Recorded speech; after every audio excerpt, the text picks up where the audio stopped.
Hello everyone, myself Shivani Dahiya and I'm a student of B.Ed Special Education from Army Institute of Education and I'm going to deliver on the topic curriculum hierarchy of sciences.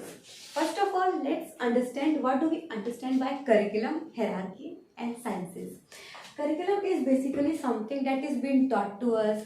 It is a course study. It includes core work, it includes feedback, it includes evaluation. It is a sum total of learning experiences.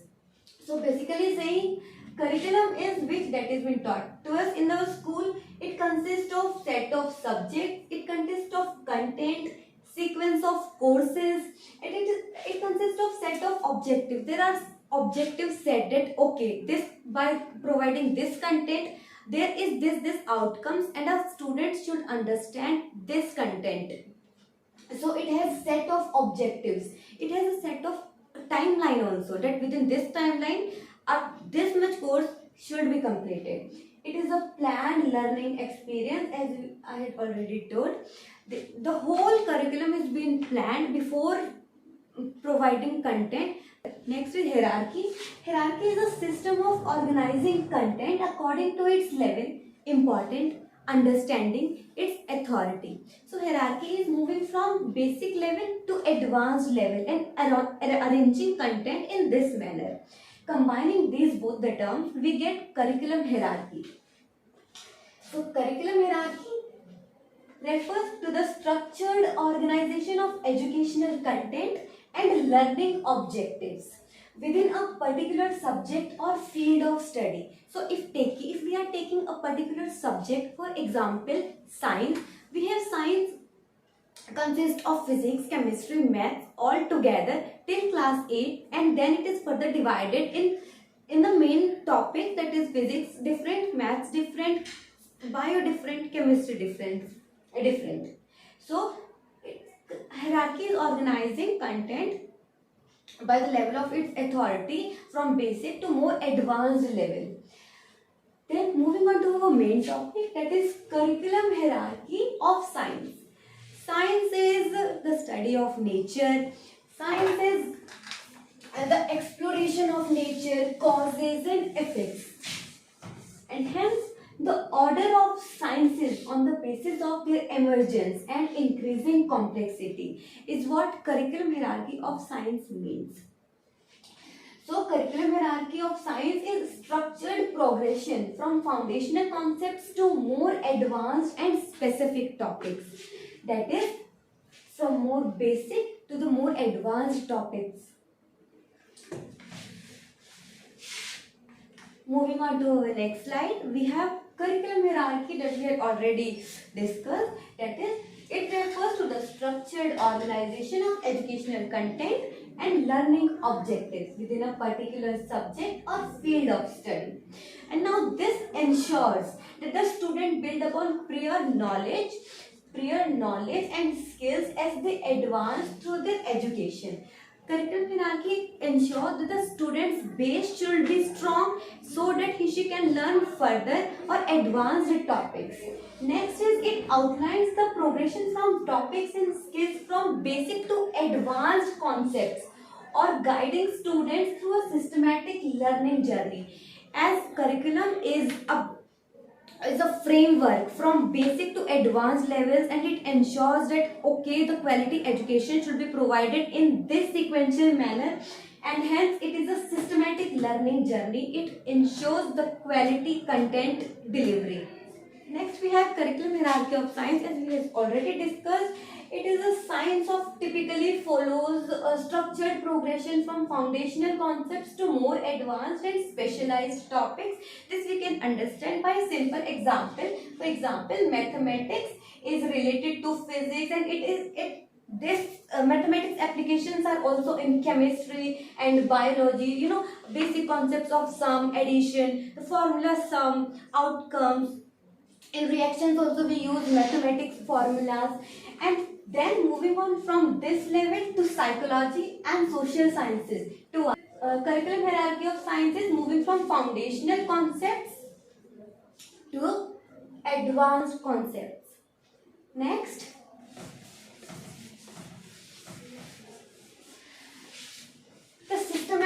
arrangement of sciences in this manner can only be possible by considering these points, that are the order of their historical emergence and development. As we already know, science is in continuous development and it has developed far much more from our history to the present time, and it is still is an ongoing process.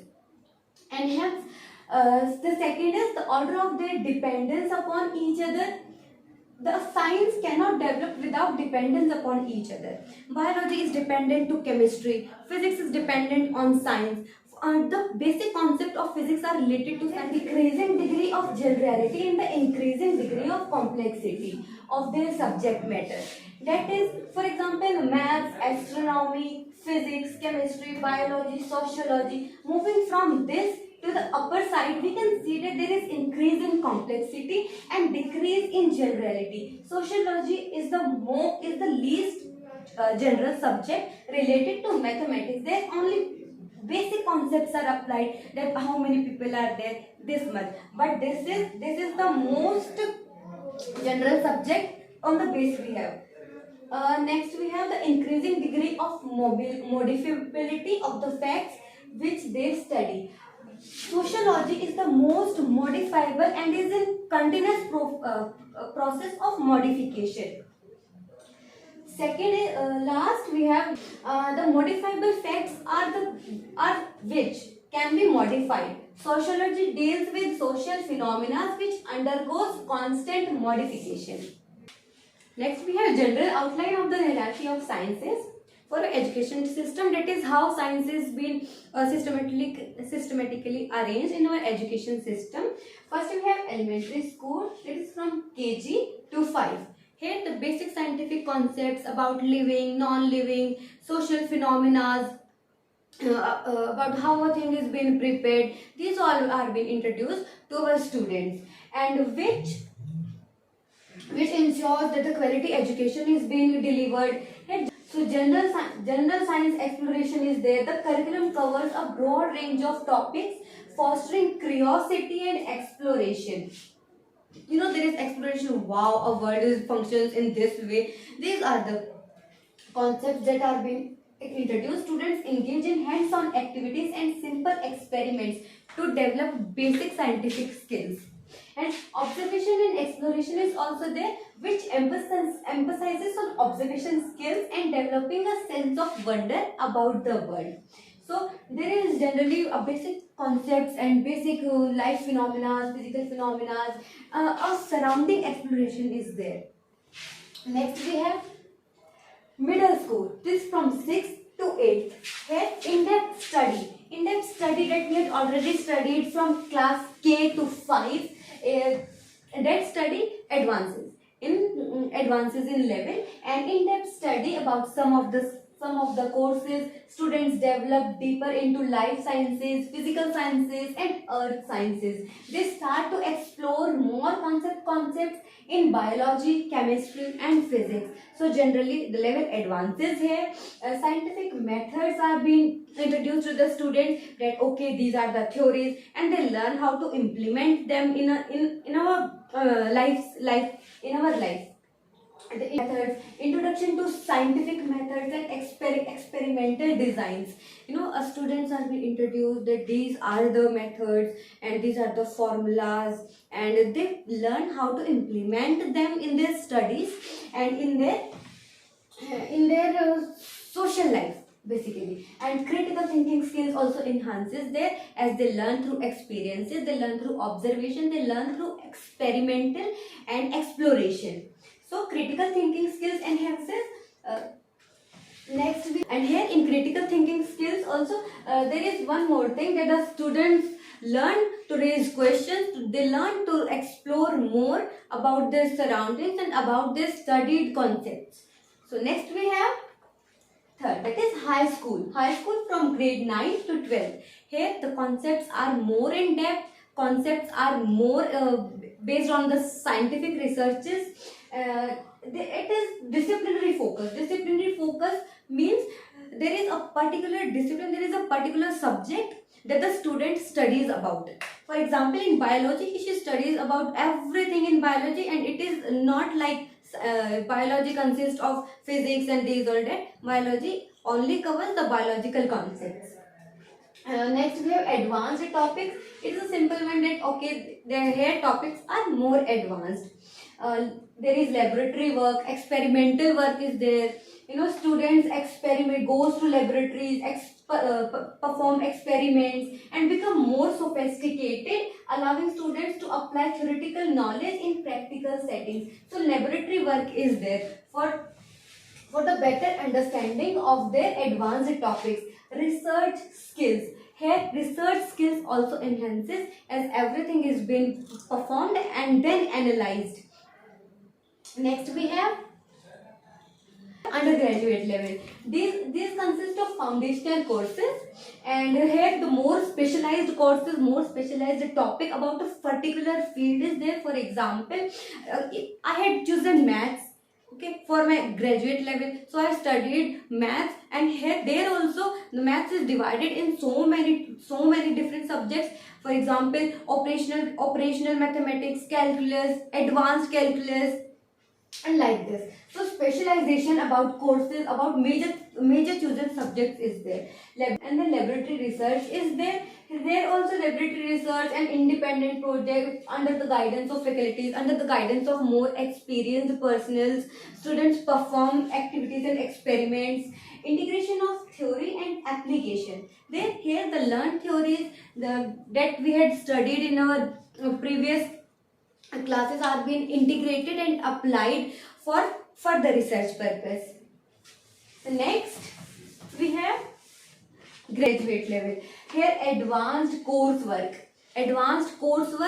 in that, in for example in maths to advanced calculus. And if I'm going to if I want to study further in advanced calculus, then I am going to take advanced calculus for my graduate for my master's level. So more advanced concepts are there here. Then we have original research. The students or we perform experiments and then conclude that okay, these theory are correct. And expertise development. Here we expertise in a particular subject or in a field. Collaboration and networking. This basically means that with the faculty and professional in the field, attending different conferences and contributing to our scientific communities. This is related to our research work, that okay, by this research work we are contributing to our subject. Next we have postgraduate or professional development. It is a more specialized core work in our subject. It is a continuing education from masters to more complex studying, and it is a specialized training. You know, we have professionals that we say that she is a professional in this study. So these all are related to that. It has industry collaborations. We perform surveys, we perform our experiments by visiting different industries or by visiting and then researching on the basis of that and finding out by visiting there. Then we have leadership roles. Leadership roles here is opportunities to take an leadership role and contribute to the advancement of the field. It is, we can say that, for example, if we are expertising in our field, then we can serve as a role model, we can serve as a master to our field. Next we have benefits of curriculum hierarchy of sciences. As we already know what do we mean by curriculum hierarchy of sciences, we can simply say that it has so many benefits. For example, progressive learning, as it is a planned structure that how students had to be taught. It is from going from foundational to more advanced concepts. So it is a progressive learning which ensures the basic knowledge and basic understanding of the concepts. It is a conceptual understanding. It is related to it has, here we have skill development, alignment with cognitive development, critical development is there, efficient teaching and learning. It is a method of efficient teaching and delivering quality education. Next we have assessment alignment. A curriculum consists of assessments also, that by providing content there is a there is a continuous assessment process going on which ensures that the strengths and weaknesses of students should be known to the teacher and she can work on that. It is a adaptability method, flexible to accommodate changes, needs and knowledge. It ensures about the as it ensures the quality delivery of the content. It is adaptable to changes to cater the needs of the student. Then preparation for advanced study. Next we have it. Next we have challenges and limitations of curriculum, and everything has two sides. There are so many challenges. This rigidity. Rigidly following curriculum can be a hindrance to the in catering diverse need of learners and paces. As every learner learns in their own pace. Some are slow learners, some are fast learners, but it lacks the flexibility. And then it lacks real world context, as hierarchy might not always reflect real world scientific practices and interdisciplinary connections. Next we have standardized issues. Hierarchy may not accommodate individual differences among students. Individual differences are, some students learn by experiments, some students learn by hearing more, some students learn by first practicing by themselves and then delivering their content to others. So this here the standardized issues are lacking here. Next we have outdated content. At curriculum is based on a previous content, previous learned experiences. It lacks updation. So I hope my content is helpful for you. Thank you.